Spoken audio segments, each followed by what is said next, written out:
Oi, estamos aqui para mais um programa Pod Rosa e hoje a gente vai receber nada mais, nada menos do que a principal especialista no assunto, a mastologista Alessandra Saraiva. A Alessandra, ela é mastologista, fez faculdade de medicina na Universidade de Pernambuco, né, Ciências Médicas aqui no Recife. Ela também é ginecologista. E depois ela fez residência de mastologia, uma seguida da outra, né? Muito estudiosa. Preceptora da residência do Oswaldo Cruz, tanto do Oswaldo Cruz como do IMIP. E ela também é médica mastologista no grupo Oncoclínicas. Ela atende no consultório próprio na clínica Conceito, no empresarial Charles Darwin e também pela Oncoclínica. Seja bem-vinda, Alê. Obrigada, Camila. Obrigada pelo convite, né? Muito bom você poder falar sobre esse tema. Um tema que nós amamos, que é cuidar das mulheres, é muito bom.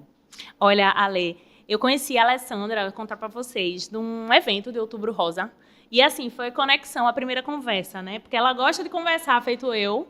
Então, assim, a gente trocando sempre. E ela não apenas gosta de conversar, como ela conversa e ela fala sobre o assunto, ela se comunica muito bem. Então, assim, eu nunca imaginei esse projeto sem você. Sabe? Mastologista, Obrigada. doutora Alessandra. Mas a gente vai começar pelo começo, Ale. Quando uma mulher precisa ir para o mastologista, me diz aí. Bem, temos a campanha, né? Toda mulher tem uma mastologista para chamar de sua. Bem, essa especialidade é uma especialidade recente comparada com as outras, ginecologia, Sim. cardiologia. Inclusive, você mesma falou, né? Eu fiz ginecologia antes. Precisa ser gineco? Precisa, na verdade, ter uma residência prévia, Tá. ou de ginecologia obstetrícia ou de cirurgia. Tá. E quando eu terminei a faculdade, aí eu entrei na residência de ginecologia obstetrícia. Foram 2 anos de residência, depois prova, outra residência, que é de mastologia. Então, não pode acessar direto, né, a residência de mastologia. Tem que ter um pré-requisito. É bom que conhece melhor, né, o corpo da mulher, enfim, A residência de mastologia são 2 anos. Nós passamos 2 anos estudando a mama da mulher, clinicamente e cirurgicamente. Perfeito. Ou seja, atendemos a paciente no consultório, passamos a entender como é que funciona a glândula mamária, a função mamária, o organismo. Então, por isso que é importante você ter uma residência prévia, porque ali você já entende sobre o corpo da mulher. Eu optei pela ginecologia para poder exatamente isso, entender todo o contexto. Aí a residência são 2 anos, concluindo a residência de mastologia após esses 4 anos aí. Entendi. Mas é muito engraçado você falar isso sobre a ginecologia e você ter essa experiência, né, e essa formação anterior, porque eu acho que o ginecologista ou a ginecologista, né, é muito médico da mulher, né? A gente, quando menstrua, tem ali seus 12, 13, 14 anos, a mãe fala, vou marcar um ginecologista para você, né? Exato. E respondendo, né, mais objetivamente a sua pergunta, quando é que nós temos que procurar um mastologista? Normalmente, a mulher, a menina, a moça, tem uma ginecologista. E quando ter a mastologista? Isso. Antigamente, eu digo isso há 20 anos atrás, há 10 anos atrás, nós tínhamos a ginecologista. Que pedia todos os exames. Pedia todos os exames. E se porventura tivesse uma alteração, encaminhava para um especialista, que ou um mastologista, um cirurgião, mas é um órgão que praticamente ficava à solta. Você não tinha uma médica.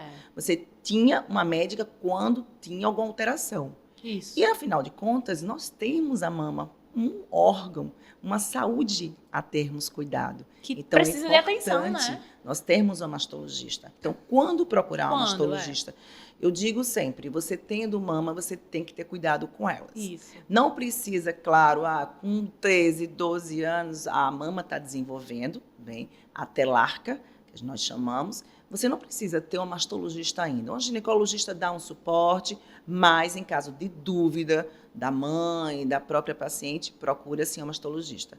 O ideal é que você tenha um mastologista para chamar de sua após os 40 anos. Porque é quando realmente começa a aparecer as possibilidades maiores de um câncer de mama, de alterações. Mas a minha opinião própria é que qualquer alteração na mama tem que ser procurada uma mastologista, uma especialidade que para cuidar da própria mama. Então, uma menina com 15, 16 anos, um adolescente, Ah, tá com alteração, tá com a dúvida. Eu estou sentindo uma mama maior que a outra. Ah, eu estou sentindo que minha mama tem um formato diferente.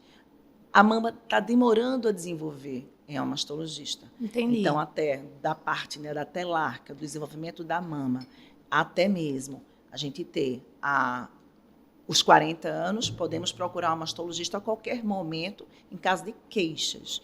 A mulher que está gestante, tem alguma dúvida, pode procurar realmente um mastologista. Entendi. Eu vou te falar do meu caso. Eu nunca tinha ido para um mastologista. Eu tinha 31 anos, né, quando eu fui diagnosticada, e, na verdade, quem solicitou a ultrassom, né, o exame de ultrassom, foi a ginecologista, porque eu pedia todos os exames para ela. Eu dizia, vamos gastar esse plano de saúde, me dê tudo que eu tenho direito. Eu sei até que não deve ser tão indicado, né? Ela pediu até, na época, ultrassom da tireoide. Assim, era para ir no endocrinologista para pedir.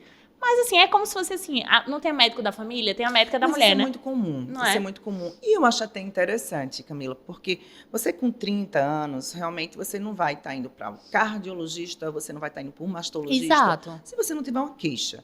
Mas após os 40, realmente tem que ter um acompanhamento, um cuidado maior. Específico, né? Você vai na especialidade. Então, assim, no seu caso, você tinha 30, 31 anos, e foi muito bom ela ter solicitado, porque é esse entendimento. A gente trabalha muito em conjunto, né? Não só com a ginecologia, mas até mesmo com a radiologia, quando o radiologista faz algum exame, solicitado por um clínico, um ginecologista, e em caso de alteração, às vezes ele já adianta, procure um mastologista. Foi uma lacuna para mim a ser preenchido, assim, porque quando eu vi, a ser preenchida, né? Quando eu vi que tinha alguma coisa errada, aí já me disseram. Não, aí eu fui para uma mastologista, né? Para tirar umas dúvidas, enfim, conversar, mas eu precisava ter uma mastologista para chamar de minha, né? Eu precisava agora ter uma mastologista para me acompanhar. E aí foi uma lacuna, assim, eu disse, e agora, né? Quem vai cuidar de mim? Porque eu lembro que eu fui só para conversar, mas eu precisava decidir. A sua mastologista, você já tem, primeiramente, um contato, uma afinidade, um relacionamento, um vínculo, né? Um vínculo.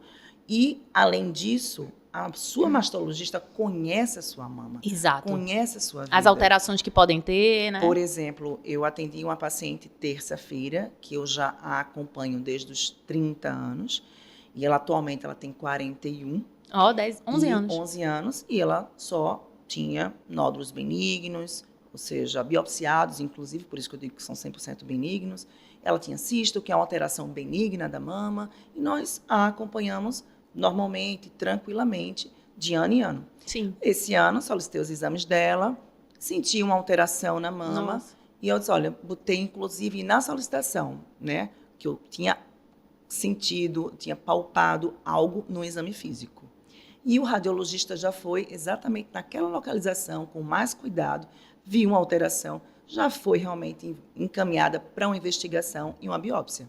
Entendi. Então, a gente acaba tendo esse vínculo, né, paciente-médico, e, além disso, nós conhecemos o corpo, a história daquela paciente.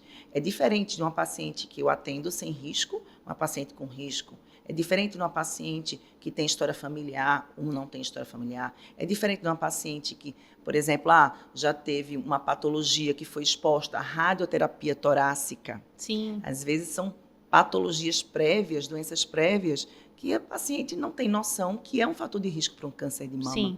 Então, eu tive uma paciente que ela teve, quando criança, um câncer, fez radioterapia torácica e ela acabou desenvolvendo um câncer de mama aos 35 anos. Eita. Então, é uma paciente que já devia fazer um segmento com mais cuidado, mas que não teve essa orientação. Entendi. Então, no geral, nós devemos acompanhar uma paciente após os 40 anos, anualmente. Entendi. Mas, em alguns casos, esse rastreio passa a ser a cada 6 meses.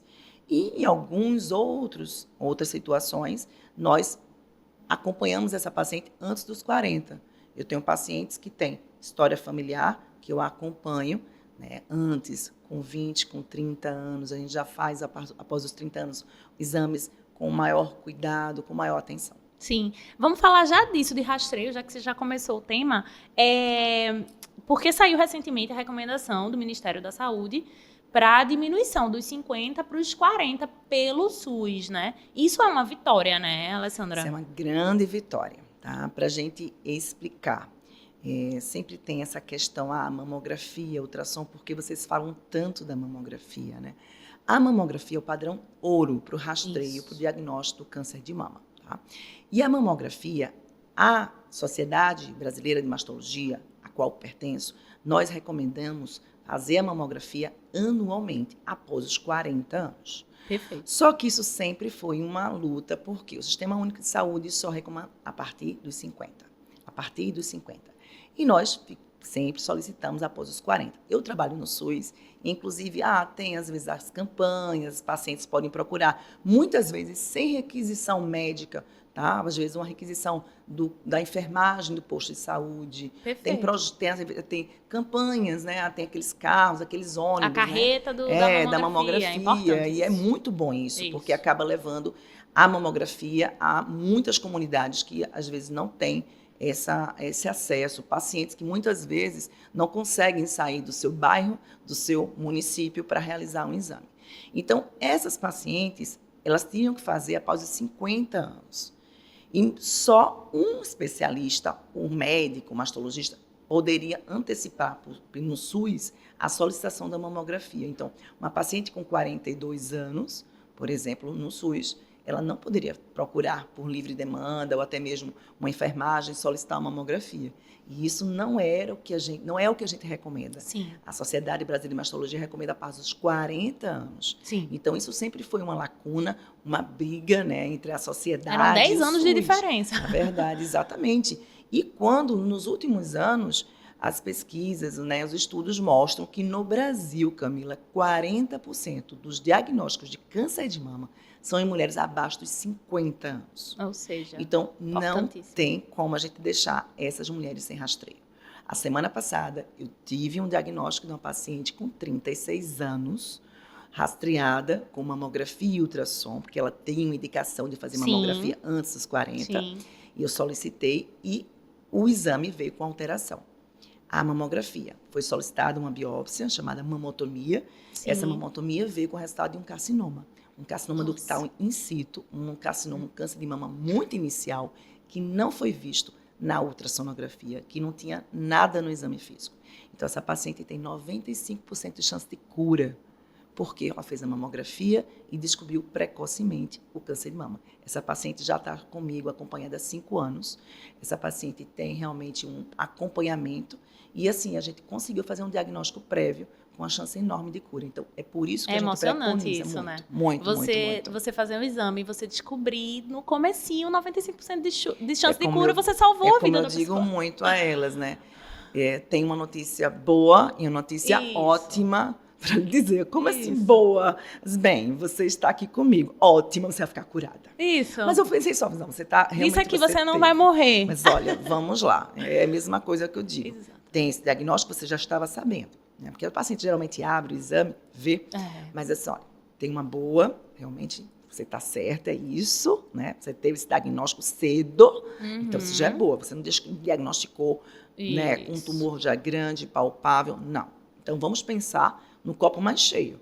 Exato. A gente tem que entender que o diagnóstico prévio é o que faz a ótima notícia, você vai ficar boa. Exato. Então a gente tem que sempre pensar. As patologias, elas acontecem, a gente querendo ou não. Então, deixar de fazer um exame não vai alterar isso. Exatamente. Eu vou falar da minha experiência em relação ao exame. Eu nunca tinha feito mamografia, porque realmente não tinha indicação, né? Eu tinha 31 anos quando eu fui diagnosticada. E até a mama mais densa, né? Ela dificulta a visualização. Por isso que eu acho que até foi combinado essa paciente fazer a ultra e a mamografia, né? Aí, enfim, o meu nódulo era palpável, apareceu na ultrassom. Mas a partir de então, né, agora com o meu acompanhamento, né, em remissão, eu faço a cada 6 meses um exame. Então, é ressonância alternada da mamografia. E eu vou te dizer, a ressonância, para injetar o contraste, dói mais do que a mamografia, pelo menos em mim. Essa questão da mamografia doer, eu digo sempre, né, que tem muito mais a ver com a mama do que com a mamografia. É verdade, é verdade. Tem muito mais a ver. Por quê? Muitas mulheres, elas sentem dor na mama, que a gente chama de mastalgia. Sim. E dor na mama, geralmente, não é uma queixa relacionada com câncer. É uma queixa relacionada com os hábitos.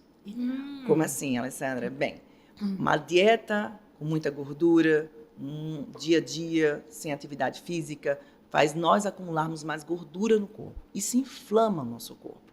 Principalmente depois dos 40 anos. 30 já tem um metabolismo mais baixo e 40 mais ainda.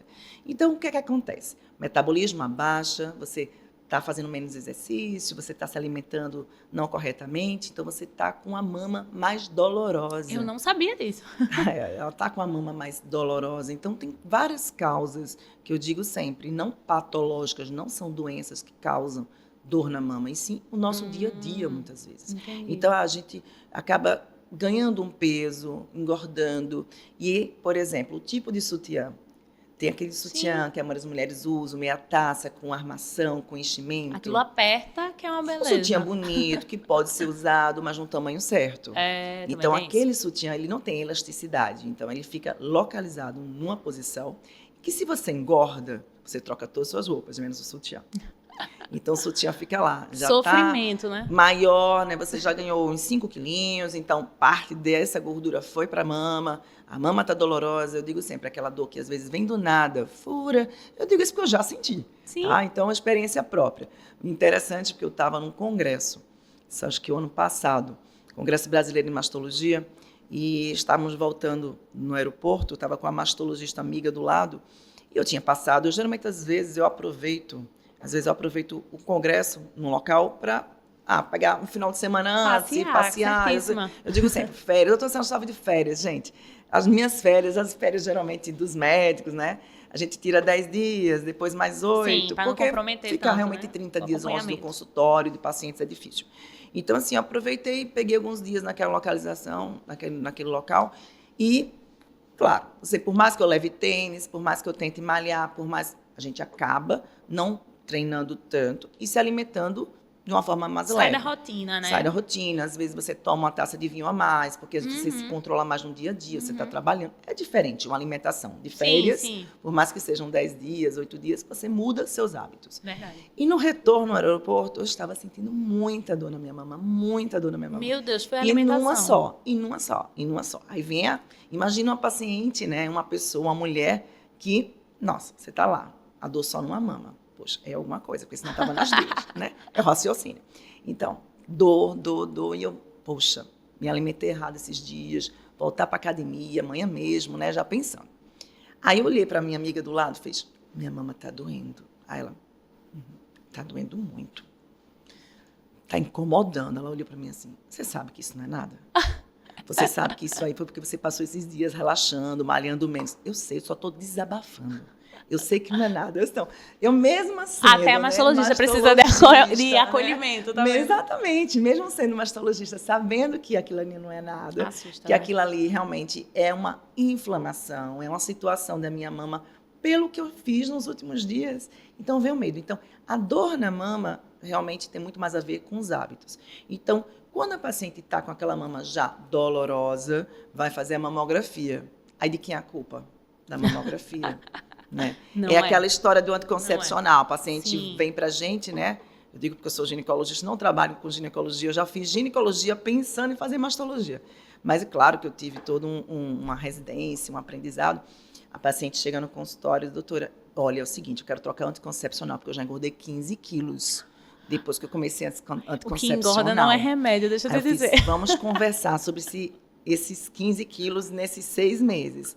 Como é que são os teus hábitos? Aí a paciente, né, deixou de malhar, só está saindo para comer, aí fica em casa e sempre tem a gente fica em casa vendo filme, mudou os hábitos. Então, assim, às vezes o anticoncepcional está relacionado com o início de um namoro, um casamento, às vezes hábitos mais caseiros, né, mais a dois, engorda, a culpa é do anticoncepcional. Não. Gente, ele vai causar um edema, 1 quilo, 2, no máximo. Não foi ele que fez você engordar. Então, a mamografia é da mesma forma. A mamografia não é ela que causa dor. É um exame que tem uma compressão? É. Eu tenho 48 anos, eu faço mamografia há 8 anos e digo, ideal é a gente estar em casa, tranquilo, né? Não precisa fazer, não precisa fazer exames, vem tudinho automaticamente, um scanner que passa na sua casa e vê o que você tem. Mas não existe ainda, não existe, infelizmente. Gente. Então, você tem que realmente procurar um serviço, uma clínica radiológica, fazer seu exame. E esse exame realmente tem uma compressão, mas uma compressão tranquila. Eu, inclusive, Camila, tenho prótese, eu tenho implante mamário, tá? Eu fiz uma plástica de mama 2 anos atrás, então eu tenho a realidade de quem não tinha implantes, que fazia mamografia, e tem uma realidade agora de quem tem implantes. E digo, não tem diferença. Aí existe uma compressão, mas uma compressão rápida, tranquila, totalmente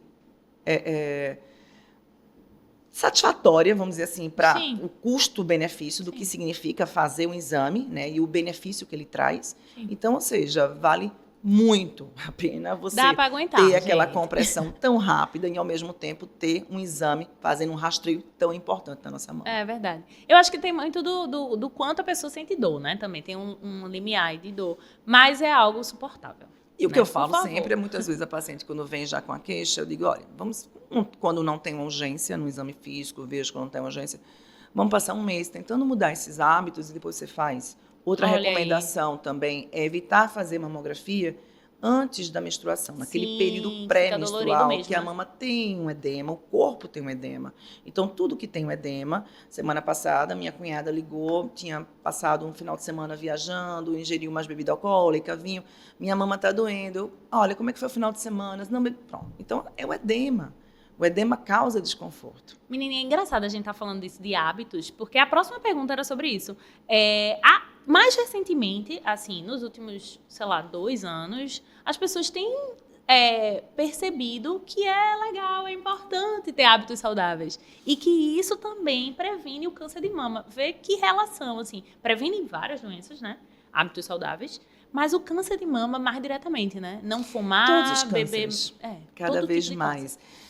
Quando eu falo, né, oriento as minhas pacientes, eu digo, primeira conduta, hábitos. Aí elas olham... O que você está fazendo da sua vida? Olham assim, tipo assim, a senhora é mais uma médica que fala isso.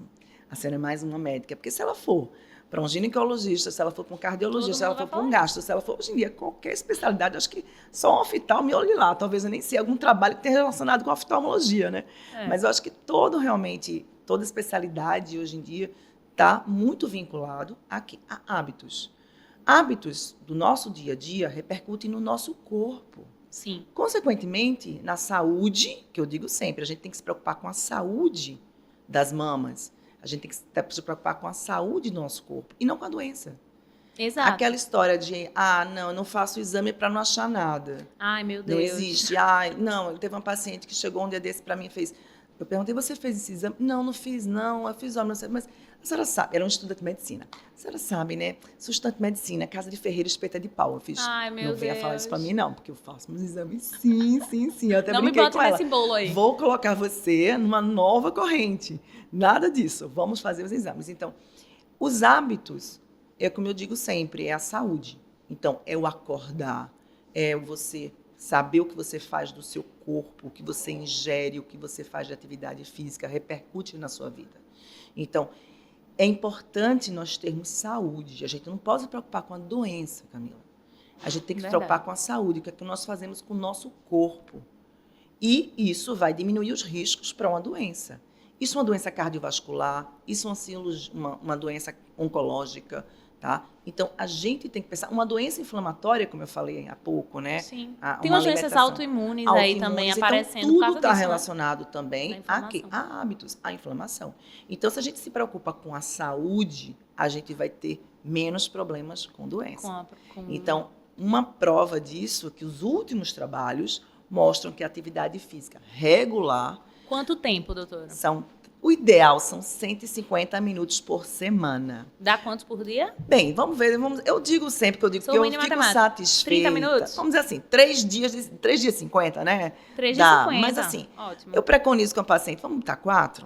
Vamos botar 4? Você tem 7 dias na semana. 7 dias na semana, vai dar o quê? 4 dias treinando e 3 não treinando.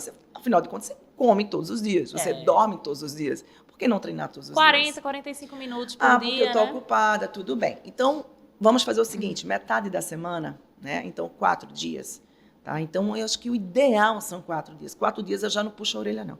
Mas com 3 eu já fico, vamos tentar o quarto? Então, já é comprovado que hábitos saudáveis, atividade física regular, controle da alimentação, reduz o risco para câncer de mama de 30% a 40%. Olha isso. Aí as pessoas vão se preocupar com desodorante de alumínio. Gente, vamos mudar, né? Vamos então, não, o micro-ondas. Claro que a gente tem que se preocupar com plástico. Eu sou daquela que, se eu vi alguém tomando um café num copo plástico, meu namorado já, no trabalho dele, ele já está hoje em dia, não, Abominando, plástico, muito bem. porque eu tenho muito esse cuidado também do plástico. A gente tem que Além ter... de ser sustentável, viu? Exatamente, porque a gente Não vê, usar. é um hábito muito comum. As pessoas pegarem um plástico, botaram um café dentro, minha gente, aquilo ali está sendo liberado, né? Microplástico, você está ingerindo aquilo, né? Então a gente tem que ter cuidado com o dia a dia, com os hábitos, né? Mas essa é a resolução atual. A atividade física é o que a gente mais pode fazer para estar saudável e diminuir o Por risco nós para câncer de mesmos. mama, tá? Por exemplo, já entrando em outro assunto que é interessante nós falarmos, e cada vez está mais em evidência, a Sim. reposição hormonal. Sim, eu ia falar, para quem está na menopausa, a mamografia ela é mais dolorosa? Como é? Teoricamente vai ser menos, porque você vai ter menos hormônio, menos Tá. menos edema, menos efeito na mama, né? Então, teoricamente, você vai ter menos dor na mama.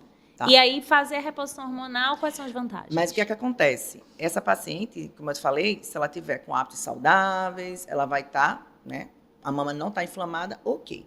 Mas o que acontece? Muitas vezes essas pacientes, elas estão sedentárias, elas não estão fazendo realmente a atividade física, porque um dos sintomas da menopausa é depressão, é cansaço, é fadiga, insônia. Então, como é que a pessoa vai acordar às 5, 6 horas da manhã para malhar se não dormiu à noite? que Se teve disposição, fogacho, né? né? Acordou de madrugada e tá lá com calor e tem aquela, inclusive, discussões às vezes com o parceiro, porque tá com calor, outro tá com frio, e vem a questão mesmo da diminuição do libido. Então, o marido quer ter relação sexual, ela não quer, não tem prazer, não tem mais desejo. Então, são muitos sintomas realmente da menopausa. É importante. Do climatério, que são exatamente os sintomas que a mulher tem ao entrar, está entrando no começo, né? Na menopausa, tá? Então, esse climatério.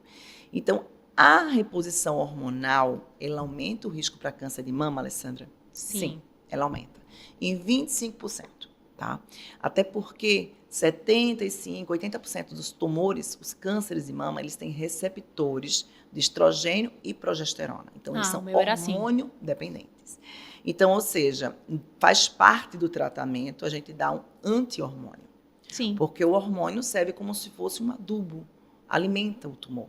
Então, se a gente pensa na paciente, na prevenção, a gente fornecer hormônio, né, para uma mulher, a gente vai estar aumentando o risco para câncer de mama. Vai. Mas temos, como eu falo sempre, cada pessoa, cada mulher tem que ser vista individualmente. Sim. Então, a gente tem que avaliar os riscos daquela mulher, tem que ver os sintomas daquela mulher no climatério e saber se ela vai ser beneficiada ou não com a reposição hormonal. Não adianta, Camila, eu ter uma paciente, ter uma mulher que está depressiva, não está dormindo bem à noite, está brigando, às vezes até se separando do marido, com os filhos brigando o tempo todo, não trabalhando bem, tá não vive engordando, bem, né? Sendo infeliz, tendo problemas, às vezes, ósseos, como a gente faz a densitometria óssea, tem realmente a queda da absorção. Né? Existe a absorção maior óssea, então existe o risco maior de osteoporose, por causa de quê? Da menopausa. Né? Então, o climatério vai entrando com esses sintomas para a paciente entrar na menopausa. Então, não adianta eu ter essa mulher, né, sedentária, ganhando peso, sendo infeliz e não fazendo reposição.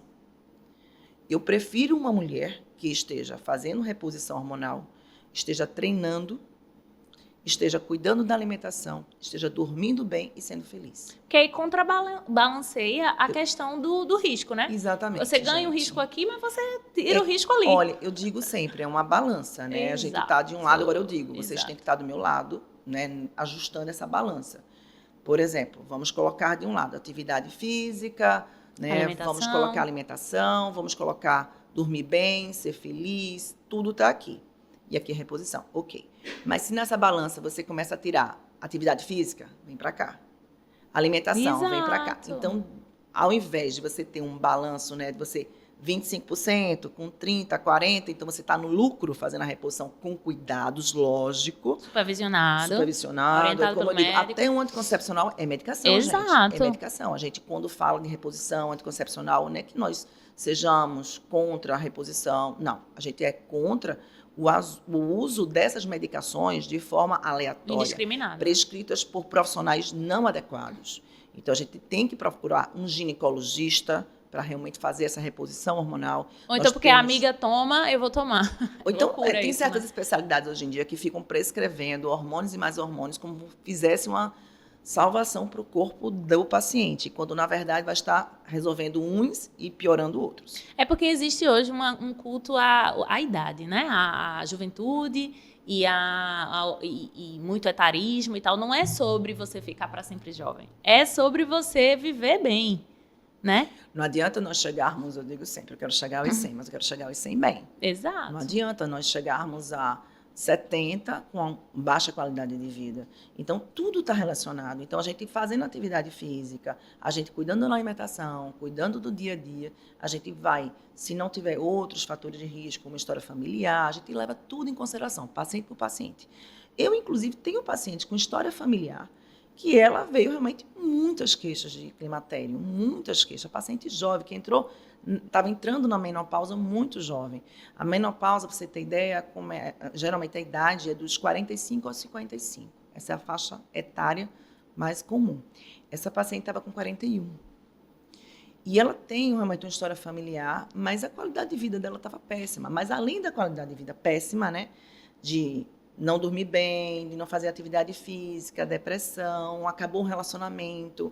Ela fumava, ela bebia. Não se ajudava. Não se ajudava. Então, eu fiz, olha, vamos entrar num acordo, vamos nos ajudar. Eu ajudo você, você me ajuda.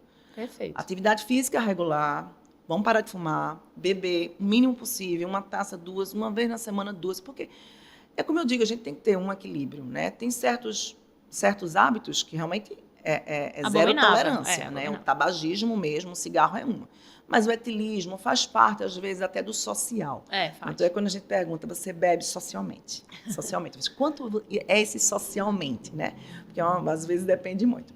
Então, a gente quantifica tudo isso. Então, tudo isso, numa consulta com a sua mastologista, é avaliado. Tá? Desde a forma que você dorme, a qualidade do sono, relacionamento em casa, trabalho, hábitos, alimentação, a gente conversa tudo. E os pacientes já chegam assim, né? Já sabem que engordam, doutora, engordei. Não, vamos conversar, não se preocupe não. Então, assim, a consulta é ver paciente por paciente, os seus riscos e ver o que você pode fazer para diminuir esses riscos. E, às vezes, até mesmo liberar essa paciente para uma reposição. Então, o mastologista vai avaliar, liberar para o ginecologista assumir uma reposição e, claro, o mastologista continuar acompanhando essa paciente. Tem pacientes que realmente é a contraindicação absoluta. Infelizmente, pacientes que tiveram câncer de mama, hormônio dependentes, ao contrário, faz parte do tratamento, né?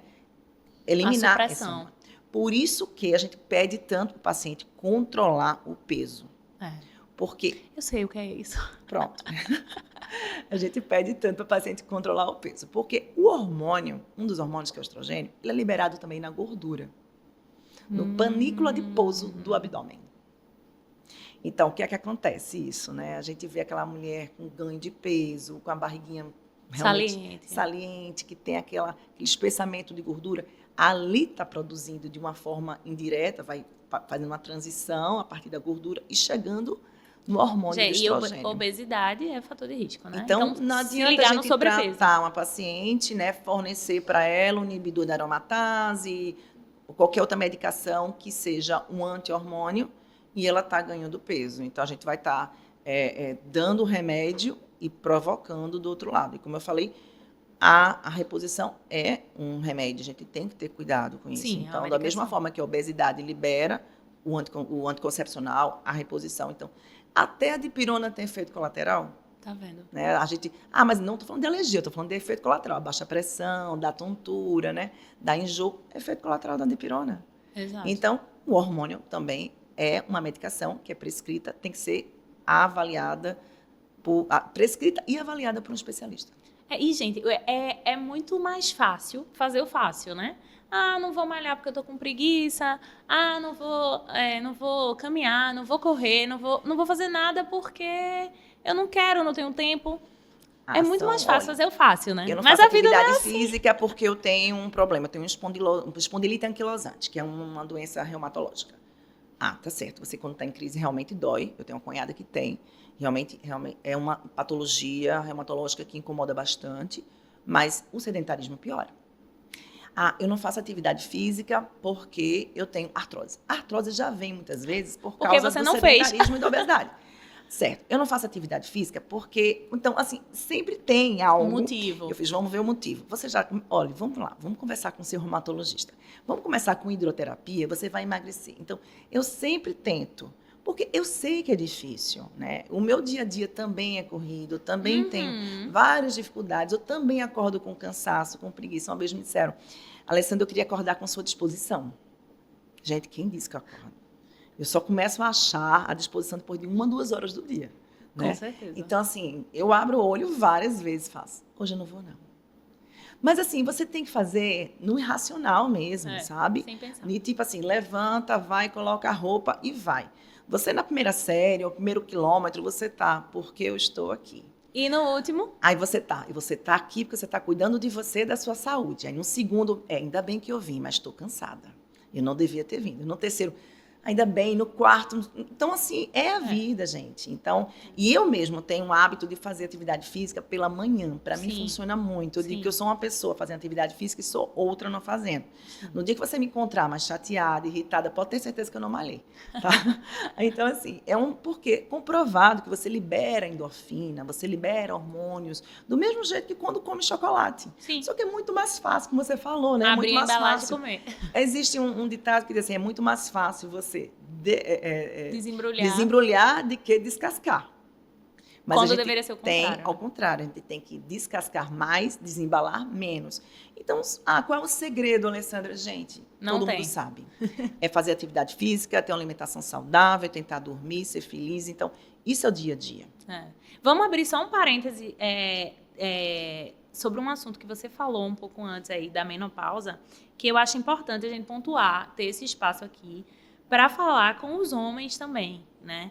Eu acho que os homens precisam entender o que é a menopausa, se informar também, né? Porque eles não têm, que eles não precisam saber o que é, que não vai afetar a vida deles, porque assim, esse índice de separação, esse índice de intolerância com que a mulher está vivendo, isso não existe, gente. As pessoas precisam se informar e entender o que rodeia elas, né? Porque, assim, se você tem um relacionamento com a mulher e ela vai entrar na menopausa em algum momento, você tem que entender que ela vai ter calor, sim, e depois ela vai ter frio. Ela vai estar chateada, né? O homem vai começar a ter impotência, vai começar a ter patologias, né? Então, eu acho que é muito bonitinho estarmos juntos, né? No bom e no ruim. Outro, né? Somos lindos, maravilhosos, malhamos, somos saudáveis, viajamos. Mas, gente, relacionamento é você estar junto na saúde e na doença. É você estar junto, não envelhecer, né? Você achar bonito um cabelinho branco, uma ruga. Porque faz parte da vida, né? Se você quiser pintar, você pinta. Mas, assim, eu acho que o amadurecimento faz você enxergar outras belezas na pessoa. Exatamente. Então, é exatamente isso. É sobre o envelhecer, é maturidade, tá? Então, é essa questão que você falou, realmente, da parceria, que eu vejo muito hoje em dia, Camila, são relacionamentos superficiais. Sim, para postar no Instagram. Por quê? Porque eu vejo isso no dia a dia. Eu vejo tantos exemplos lindos e maravilhosos que eu fico arrepiada, porque eu lembro de alguns que... Tem pacientes que eu nunca vi sozinha no meu consultório. Olha aí. Nunca vi sozinha. Tá? Eu tenho um caso de uma paciente que, assim, realmente foi um caso que ela já diagnosticou mais tardiamente. Ela realmente veio a falecer depois de um certo tempo, um caso mais grave, mais avançado. E, assim, eu nunca a vi sozinha.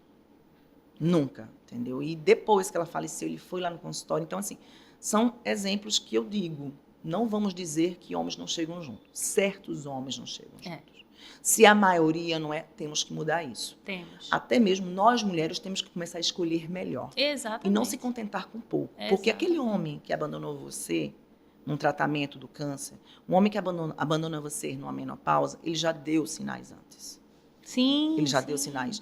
Ele já foi diferente com você numa gestação, num puerpério, deixava você em casa, não era parceiro. Eu digo sempre, sabe? Não vibrou com suas conquistas. Eu acho que um bom filho, geralmente, né? Um bom filho, você educar um filho, por isso que eu me empenho tanto em formar um homem, eu sou mãe de um menino, de um rapaz de 12 anos. Então, assim, você criar um homem, né? Um homem mesmo, né? Companheiro. Então, assim, um bom filho, um bom marido, um bom irmão, Será um bom parceiro para Você é um você, bom para sua parceiro, vida, um né? bom pai. Geralmente é isso que acontece. Agora, claro que às vezes o que acontece, o relacionamento já não está bom. Então, Isso. qualquer, né, peso a mais vai interferir. É. E que não é justificativa. Não é. Não é que, então, mesmo que o relacionamento já não esteja, né? Eu tive um caso, porque já são 15 anos de que eu terminei a residência, então tem muitos Sim. casos. Eu tenho um caso de uma paciente que ela foi casada por muitos anos e ela se separou. Ela se separou e ela estava divorciada já quando ela descobriu um câncer, depois de uns 5 anos.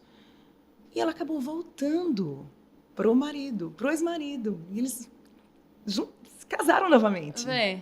Né? Então, assim, e foi mais ou menos isso. Um querendo cuidar do outro. Aproximou eles, Isso né? é O muito, diagnóstico. eu achei Tá assim, eu vendo? acho isso fantástico. Do mesmo jeito que eu tenho pacientes, vários inclusive, que é o inverso. Que se livraram também, né? Que o casamento já não era bom, ou Exato. seja, o problema não foi o câncer, Isso. o problema não foi a menopausa. Isso. O casamento não foi bom. Eu digo que o câncer é um divisor de águas na vida de uma pessoa. Totalmente. Ali a pessoa escolhe. Eu acho que certos pontos na vida, certos momentos na vida são divisores de água. Então, o diagnóstico de um câncer é um divisor de água para você saber o que eu quero da minha vida agora. Eu acho que certos momentos da vida que você vê que você é vulnerável, que você é finito, faz você pensar o que você quer da sua vida. Sim, um ponto de virada, né? Para mim, eu tive com 40 anos. Eu emagreci mais de 18 quilos. Olha Eu mudei isso. meus hábitos de vida. Então, quando eu fiz 40, eu pensei, eu estou mais ou menos na metade da minha vida. Como é que eu quero viver? E até quando eu quero chegar? Sim. E eu mudei muito, muito a minha vida. Quem me conhece sabe, então, de hábitos. Eu era uma pessoa que trabalhava muito mais, que via muito mais focada no trabalho. Hoje em dia eu trabalho muito, mas eu tento ponderar. Eu tento botar um freio. A balançazinha. Né? Tenho que ter, sabe? E assim, por exemplo, hoje em dia eu preconizo, claro que tem épocas que eu não consigo, por demandas próprias, e você tem que respeitar, e você tem que ter calma e tranquilidade para viver aquele momento. Mas eu preconizo acordar, ir treinar, levo meu filho na escola, para depois me organizar, se eu chego 9 horas no consultório. Só chego às 9, porque eu tenho que me cuidar antes. Perfeito. Eu posso sair, quem me conhece sabe, saio bem tarde do consultório. Mas eu prefiro, porque como para mim funciona treinar melhor pela manhã, então muitas vezes eu ia cedo para o consultório, à noite eu não malhava. Isso faz parte do processo de se conhecer também, Se né? conhecer. Saber então, como é que assim, você, como você exato. funciona, né? Exatamente. Então, acordar cedo, fazer o seu treino. Então, isso aí mudou muito a minha vida, de você saber. Então, o câncer vem como divisor de águas para saber como é que você quer viver sua vida. Então, ali você decide. E graças a Deus, a maioria das mulheres vem como é que eu quero viver, como você. Né? Um exemplo lindo que eu adorei conhecer, adorando estar aqui com você. Obrigada. Que exatamente, o que é que eu quero fazer? Quais são os meus sonhos? Eu vou atrás deles. Entendeu? Se preocupar menos com o que os outros vão pensar. E ser feliz. Sabe? No dia a dia, é no acordar, é se arrumar para trabalhar. Eu escutei um dia desse meu namorado dizendo, eu gosto de ver você se arrumando, porque você se arruma para você. Fizer. Eu me arrumo para mim. Pra se sentir Às bem, vezes eu né? estou em casa. Sabe aquela mulher que usa qualquer roupa bem folgada? Não sou eu. Eu gosto de estar arrumada em casa, eu gosto de estar arrumada. É meu jeito. Chique, Então, ela é eu me chique, arrumo. gente. Eu me arrumo para mim. Então, assim, eu gosto de me olhar no espelho e me sentir bem. Então é isso, você tem que procurar o que faz você bem, o que faz você feliz. Então, o divisor de águas é isso. Eu tenho vários pacientes que depois disso viram que estavam vivendo um relacionamento falso, abusivo. E elas disseram, doutora, disse a ele, quero me separar, saia de casa. Várias. Olha aí, o exemplo, E elas chegam, gente. tem uma mesmo que eu vibro, ela separou, ela tem um diagnóstico há uns 10 anos atrás, está super bem, sabe, uma profissional maravilhosa. Ela se separou, exatamente. Os filhos já eram adultos, os filhos apoiaram, né, apoiaram. E hoje em dia eu vibro quando ela viaja. Um dia desse ela estava na Argentina e começou a namorar um argentino. E eu fiz, você está feliz? Estou muito pra feliz. valer. Não sei, pronto, vá viver, veja o que. Então é isso, é sobre ser feliz. Exato. Vamos supor agora que a mulher ela é super engajada na sua própria vida, né? Feliz, tem encontros românticos com seu companheiro, sua companheira, faz exame, vive bem, malha, enfim, come bem, mas tem o diagnóstico. Né? E aí? Qual é o recado que você dá para ela? Acabei de receber o diagnóstico, faço o que com isso? Fiz tudo certo. Primeiramente, o que aconteceu? Né, respirar, processar, aceitar, porque a gente tem muitas vezes a negação. Então, assim, é assumir, como eu digo sempre, a paciente. Quando tem um diagnóstico de um câncer, eu estou dando uma notícia que eu não queria dar para você. Geralmente, a paciente já abriu o exame, mas já vem de antes, quando a gente vê o exame de imagem, mamografia, ultrassom, ressonância, a gente já... Por isso que é importante ter um mastologista, sabe, Camila? Porque a gente já vê aquele exame, a gente já sabe mais ou menos o que pode ser. Então, a gente já conversa, a gente já prepara o paciente. Isso é importante. Sim. Eu acho que você abrir um exame sem você ter a noção do que você tinha e vem do que câncer, você pode vir, né? Sabe? Isso realmente eu tento evitar ao máximo com minhas pacientes. Então, assim, eu acho que a paciente tem que já ter uma noção. Mas, olha, isso aqui realmente tem uma imagem que realmente não é a que a gente queria. Mas porque tem já uma era alteração, sugestivo, né? Aí vamos você conversar. Então, assim, já peço logo... A paciente sente, né? Você já pede, já liga para o radiologista, tenta um encaixe e coloca.